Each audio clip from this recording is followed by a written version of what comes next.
'Demand Pawan' behaviour అప్పటి నుంచి ఇప్పటికి అలానే ఉంది. యాక్చువల్లీ ఏం జరిగింది అంటే నిన్న 'బిగ్ బాస్' 'అగ్నిపరీక్ష' సీజన్ 2కి పవన్ రావడం జరిగింది. శ్రీముఖి అదే చెప్పింది. ఏంటి అంటే డిమాండ్ పవన్ బిహేవియర్ అప్పటికి ఇప్పటికి అలానే ఉంది అని. అదైతే నిజమే. ఎందుకంటే 'డిమాండ్ పవన్' అప్పటికి ఇప్పటికి సేమ్ అలానే ఉన్నాడు. ఎందుకు అంటే 'డిమాండ్ పవన్' డౌన్ టు ఎర్త్‌గా ఉన్నాడు. మనం బయట చూస్తున్నాం. చాలా మంది కంటెస్టెంట్స్ 'బిగ్ బాస్' నుంచి బయటకొచ్చిన తర్వాత కొంచెం బిహేవియర్‌లో మార్పయితే వస్తుంది. కొంతమందికి కొమ్మలు కూడా వస్తాయి. కొంతమంది 1, 2 ఎపిసోడ్స్ తర్వాత వాళ్ళ బిహేవియర్ మారిపోతుంది. ఏంటి చెప్పు అన్నట్టు. బట్ 'డిమాండ్ పవన్' బిహేవియర్‌లో అటువంటి మార్పయితే నేను ఇప్పటి వరకు చూడలేదు. అండ్ ఆల్సో 'డిమాండ్ పవన్' ఎపిసోడ్‌కొచ్చిన తర్వాత ఈ కొత్త న్యూ కంటెస్టెంట్స్‌కి కొన్ని మాటలైతే చెప్పాడు. అవేంటంటే ఎంత కష్టపడినా లక్ అనేది చాలా ఇంపార్టెంట్. మనం అవకాశాన్ని గ్రాబ్ చేసుకోవాలి. అవకాశాల కోసం చూడకూడదు.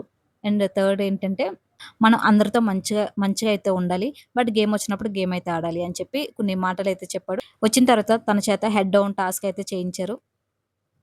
తను అప్పటికిప్పటికి ఎటువంటి మార్పు లేకుండా అలానే చేశాడు. చాలా సూపర్బ్‌గా చేశాడు. పక్కన రామకృష్ణ చేశాడు. బట్ అంతగా చేయలేదు. డిమాండ్ పవన్ డామినేట్ అయితే చేశాడక్కడ.